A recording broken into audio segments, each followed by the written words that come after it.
ஒரு சிம்பிள் சம்பல் ரெசிபி பார்க்கலாமா? ஃபர்ஸ்ட் ஒரு அரை மூடி தேங்காவை எடுத்து துருவி வச்சுக்கோங்க. அப்புறம் ஒரு கொத்து கருவேப்பிலை, கொஞ்சம் சின்ன வெங்காயம் அண்ட் 4 வரமிளகா. ஸோ அவ்வளோதான் இன்க்ரீடியன்ட்ஸ். ஃபஸ்ட்டு ஒரு ஸ்பூன் ஆயில் ஆட் பண்ணிவிட்டு இந்த மிளகாவை ஆட் பண்ணி ரோஸ்ட் பண்ணி எடுத்துக்கோங்க.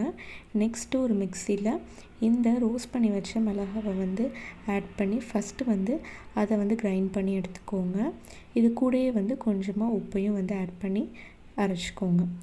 இப்போ இந்த மாதிரி அரைச்சதுக்கப்புறமா அரை மூடி துருவி வச்ச தேங்காவையும் இதில் ஆட் பண்ணி திருப்பி ஒரு வாட்டி மிக்ஸ் பண்ணிடுங்க.